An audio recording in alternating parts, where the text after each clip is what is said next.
môj milovaný, tak ste sa uzriktovali na tú svadbu? No, pravda, že som sa zriktoval, veď som starejší. A ja prvá svadbica k motoru. Ale voľa, kedy to nebývalo tak, ako je to teraz. Svadby sa hockedy.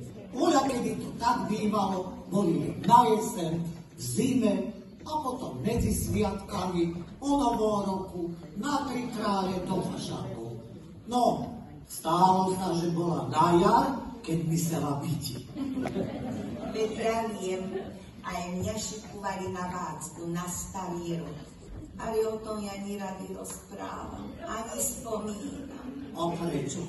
Nož, ako by som vám povedala, nebudem vám to tu tlmočiť, lebo sa pustím do velikánskeho nariekania. Ale už to hádam len dní. No. Nož, tak ako vám vravím k motor môj milovaný, keď ma ženy v komore zavili do čepca, tak som vám začala nariekať, ni sa radovať, nariekať ako ten dáš. Ja, tak ste za slobodou čak, no, za tým vienkom nariekali. Ani nik motor.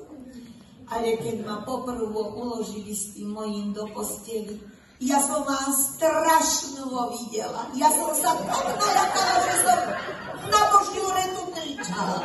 Mártik, motrička moja. Nebudem to teraz tu rozoberať. Nebudem. Radšej vám poviem ten vinš, čo som vám naskladala. Nože počúvajte. Ja to akože na túto svadbu. Pravda, že no čo by ste uľaky nespôsobili, veď vy čo nerozumiete z vetemelnej reči. Pán starejší páč, mne sa tu na tejto svadbe preuknúť nepáči. Ďakujem vám pekne, že ste ma sem zvali. A mladého zaťa mne na starost dali.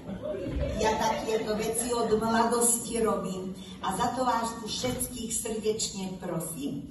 Ak vy budete chcieť s mladým zaťom čo len slovíčko premluviť, myslíte o to mňa poprosíte. A aj mladá nevesta, ak bude chcieť s mladým zaťom túto noc spať, aj ona myslí o to mňa požiadať.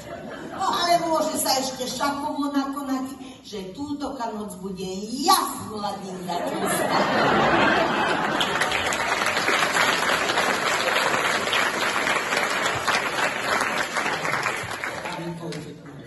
No tak ja taj nehať pre mladého zaťa, lebo naša nevestnička už bude hotová. No dobre, choďte. A ja zastajte pre bandu, tak príde týmto zavíjarkam troška zahústi, lebo len také plačkavé zatiaľ sú.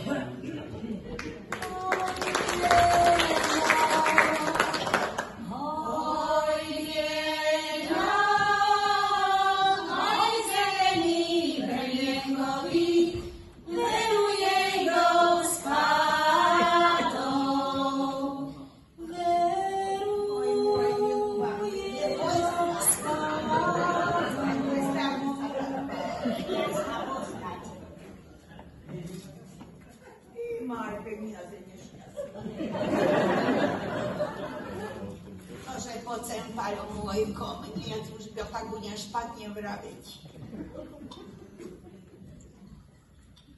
A či ty vieš, čo toto červené vínko znamená?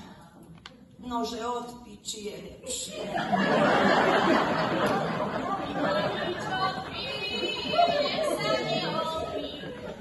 Čo prepiješ so zlatých vetovanka, zaplatí pripalíčok pi.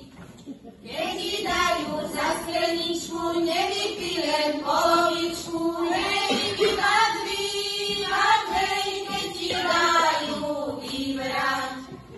Oženil sa švéd, nezajemnú vec, že mu